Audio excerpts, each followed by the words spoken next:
Hi, everyone, and thank you for waking up with us on this Monday morning. I'm Jordan Schreier here with Lisa Bedell. We're just getting started with your news and weather to the top of the hour to help you plan your day. Fargo-Moorhead's flood fight ramps up in some big ways this week as the community gets ready for a possible major flood.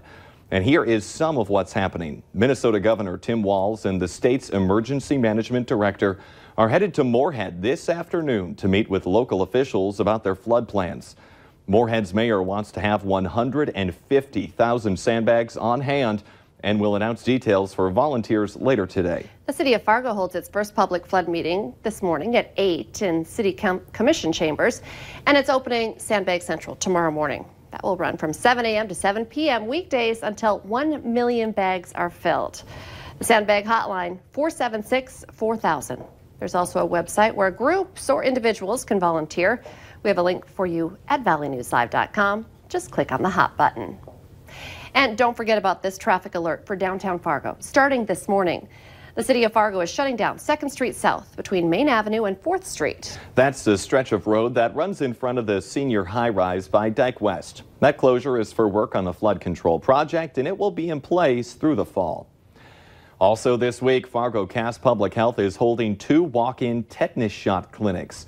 They're tomorrow from 10 a.m. to 6 p.m. and Friday from 6:30 a.m. to 1 p.m. Fargo Cass Public Health is located on the corner of 13th Avenue and 25th Street South in Fargo.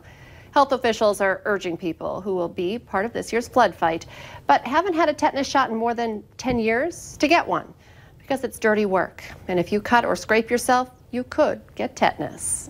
It is now 9 minutes before the top of the hour. It's our last week in March, and it's really not looking too bad out there. You could say it's like a lamb. That's right, going out like a lamb here. And that's perfect. That's just what we need as we are ramping things up for the flood fight. And we're already starting to get some river forecasts as that water is starting to move. And if you are familiar with river flooding here in the valley, you know what this is. This is our river level forecast. And this is for the Wahpeton area, the Red River at Wahpeton, and you can see we've already reached action stage in yellow, and just gradually through the week we're going to watch it rise, not quite making it to flood stage over the next week, but rising nonetheless, and a sign that the water's starting to move in the southern valley. So here we go, and the weather is still cooperating with this. We want that slow thaw, and today starting below freezing will rise above freezing for the daytime hours and then back below again for the night, and that's perfect. A high of 38 degrees in Fargo. We've got some cloud cover overhead right now. You can see a little sliver of sunrise in the east, and that'll be the case today. Moments of clouds, and hopefully we do get some sun too. And wind starting very light out of the north. We'll end up with a wind that becomes more southerly later tonight, and it picks up overnight. We'll get some stronger winds. So here's a look at our current temperatures. Just absolutely frigid up north. We're only at 1 degree in Roseau. You need that heavy coat, your winter weather gear there to start off today. Farther south, we're much milder. We're at 30 degrees in Fergus Falls. It's 21 in Fargo. Visibility looks great. We've got light wind out of the north. If you do have some wind, it's out of the north and up to 10 miles per hour this morning. Radar and satellite looking great. This area here, that is not snow. It's an issue with the radar. And expanding the view, there is some snow and rain well out to the west of us. We'll see some clouds move in with that for tomorrow, but other than that, it should be pretty quiet. And speaking of flood, here's our photo today. This is snow waves. You can see the waves from wind created by the wind and the snowpack there in the Leonard area, and it looks kind of shiny thanks to warmer weather and sunshine creating a crust on that. So still some snow, lots of snow out there. That snowpack hasn't gone anywhere. So here's a look at your 7-day planner, warming things up for Tuesday and into Wednesday, and then kind of settling back down through the week, and dry. That is key. Let's check in now with Al. Morning, Lisa. Good morning, everyone. We are westbound on Interstate 94, just approaching the Cheyenne Street area. A lot of traffic out here this morning. Interstate 94 is really quite busy, both east and westbound. Eastbound traffic is most definitely picked up. Road surface is dry. Travel speeds 60 to 65 miles an hour, which is pretty much normal. Interstate 29, same story. Lots going on out there this morning as well after kind of a slow start. Northbound I-29 is busier than southbound I-29. Travel speeds there 60 to 65 as well. Road surface is dry. Ramps are in great shape this morning. All in all, we're off to an awfully good start on this Monday morning. Make sure you are driving extra carefully. Al Ahmet, Valley Today traffic. Police are concentrated on a flooded area in eastern South Dakota as they search for 2 missing men. The men were thought to be in a garbage truck Thursday in Sanborn County, which is just west of Sioux Falls. And authorities have now spotted something bulky in the James River in that area. They think it's the garbage truck and that the truck went into the water near a bridge. It was a surprise ending to a Saturday night dinner for some people in Minnesota. Emergency workers had to rescue dozens trapped inside a Waite Park restaurant. Take a look. A flash flood happened there.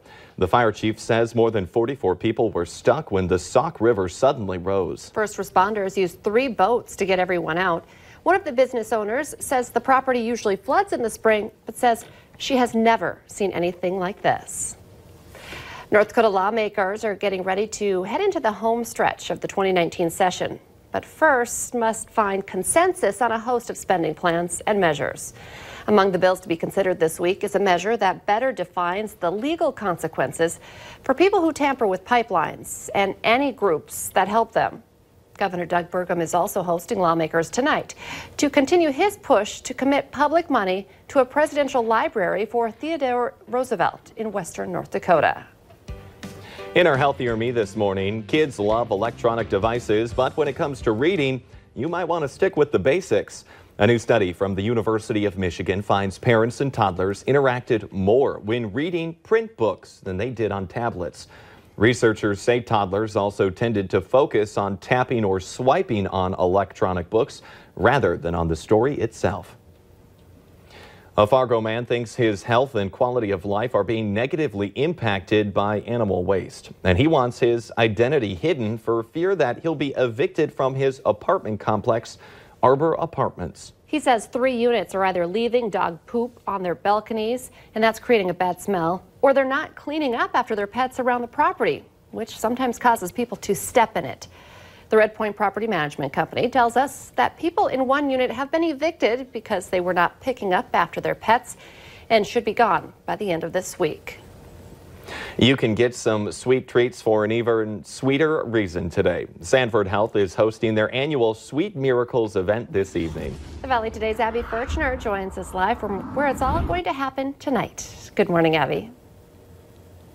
Well, good morning, guys. I'm here at the Courtyard by Marriott, where tonight at 6, they're going to be having their 8th annual Sweet Miracles event. And we have a special guest joining us this morning. I'm here with Scarlett, who is the Children's Miracle Network champion for North Dakota. And I'm here with her mom, Becky Schneider. And can you just share a little bit of Scarlett's story with us? Well, she was originally admitted to our local hospital in Minot just after her 3rd birthday party. Thought she had pneumonia.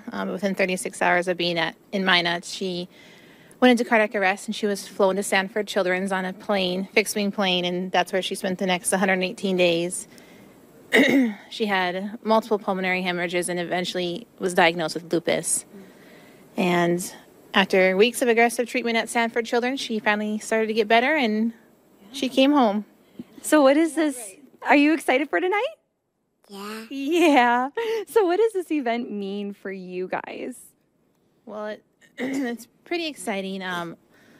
You know, even seeing other families while we're there at the hospital, a lot of the funds raised go to making the kids' hospital stays more comfortable, and as well as, you know, purchasing medical equipment that Scarlett used while she was there. So what was it like when you got the news that she was the champion? It was pretty exciting. Yeah. I didn't really know the whole process and how big this would be, so it was super, it was just exciting. It's kind of an honor, and she gets to represent the children and help raise funds for the hospital. And I heard you have a pretty pink dress you're going to wear tonight. Are you excited to wear that? Yeah. Are you excited to eat lots of sweet treats? Yeah.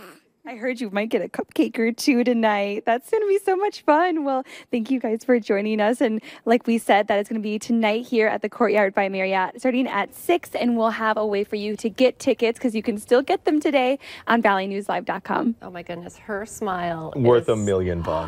Oh, it just made my morning. She's stealing the show. I think we should just let her be on the rest of the day. No kidding. She is adorable. She's a great champion. Thank you, Abby. Let's get our answer now to our question of the morning on Facebook. 2,000 people were asked to name their favorite smells and the smells that they hate the most. Now, this smell showed up on both lists. Well, the answer is gasoline. Remember, you can take part in our question of the morning on the Valley News Live Facebook page. You could go ahead and join that conversation. And our weather today, it's actually looking pretty good out there, Lisa. Yeah, you know, quiet weather. Temperatures are going to be on their way up above freezing again today, so good ideal melt conditions. We may just end up with a little more cloud cover here through the day with light wind. Not too bad at all. The Today Show and CBS This Morning are just about to start, but the Valley Today rolls on. We have more live up-to-the-minute news and weather for you right now on the Fargo CW.